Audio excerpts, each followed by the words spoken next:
Coba lihat, di sekeliling kita banyak sekali energi. TV, lampu, kipas angin membutuhkan listrik untuk menyala. Ibu juga membutuhkan gas untuk memasak. Mobil dan motor juga membutuhkan bensin untuk dapat bergerak.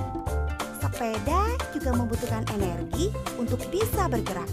Dari mana? Ya, dari tenaga kayuhan kamu.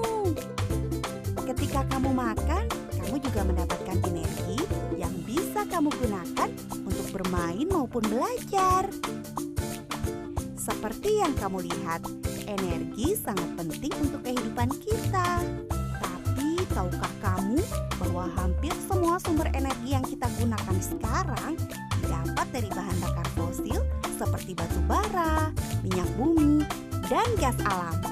Jutaan tahun yang lalu, bahkan sebelum dinosaurus ada, di bumi terdapat makhluk hidup. Mereka menyerap sinar matahari dan menghasilkan energi lewat fotosintesis. Ketika mati, lalu mereka tertimbun ke dasar laut dan energi tersebut masih tersimpan di dalam jasad mereka.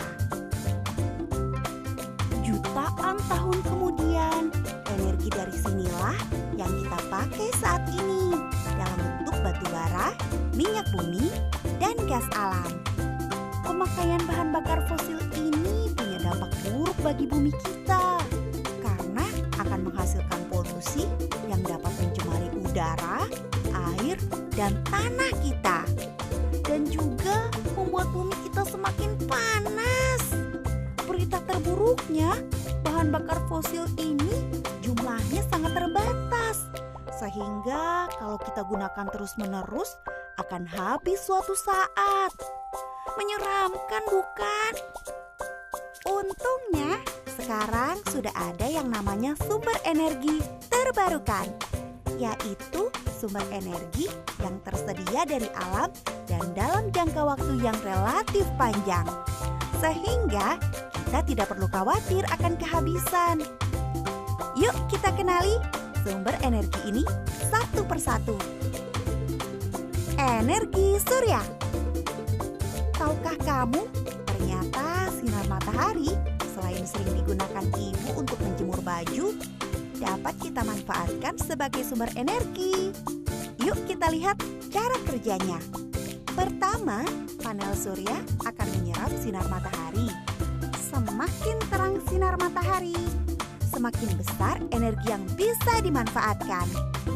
Lalu, sel-sel pada panel surya akan mengubah energi panas dari sinar matahari menjadi energi listrik. Listrik tersebut dapat kita gunakan untuk menyalakan alat elektronik di rumah kita. Dengan teknologi yang ada sekarang, 2 panel surya dengan ukuran masing-masing sebesar papan tulis kita di kelas dapat menghasilkan energi yang dapat memenuhi kebutuhan listrik lebih dari satu rumah. Energi angin. Angin selain bisa kita gunakan untuk bermain layangan, juga bisa kita manfaatkan menjadi sumber energi. Yuk kita lihat caranya. Pertama, angin yang tertiup kencang akan memutar baling-baling pada kincir angin. Sama seperti kita meniup baling-baling kertas. Baling-baling ini akan terhubung dengan roda gigi yang fungsinya akan mempercepat putaran dari baling-baling. Dari roda gigi itu akan terhubung ke generator yang fungsinya mengubah energi gerak itu menjadi energi listrik.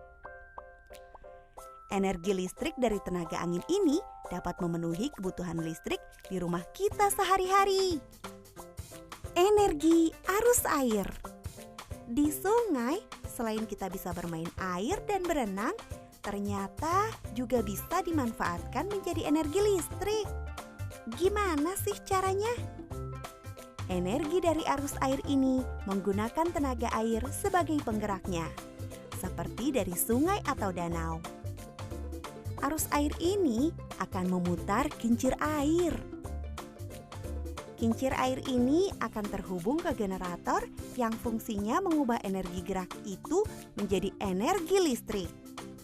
Energi listrik dari tenaga air ini dapat digunakan untuk memenuhi kebutuhan listrik di rumah kita. Energi biomasa. Energi biomasa ini artinya energi yang bersumber dari makhluk hidup. Banyak sekali sumber energi biomasa ini. Contohnya, kotoran hewan ternak, limbah pertanian, limbah hutan, sampah sisa makanan.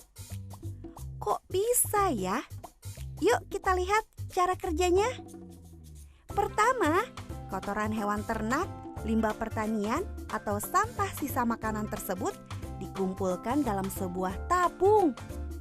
Di dalam tabung tersebut terdapat bakteri yang akan menguraikan bahan-bahan tersebut menjadi gas metana. Gas metana ini akan ditampung pada tabung penyimpanan gas yang siap menjadi bahan bakar, seperti untuk memasak dengan kompor atau menjadi energi listrik yang dihasilkan lewat generator. Lalu, bahan sisa proses ini pun dapat dimanfaatkan menjadi pupuk untuk menyuburkan tanaman. Sangat bermanfaat ya.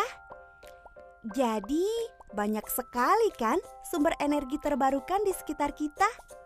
Jika kita bisa memanfaatkan semua itu dengan baik, bukan tidak mungkin di masa depan kita tidak lagi bergantung dengan energi dari bahan bakar fosil.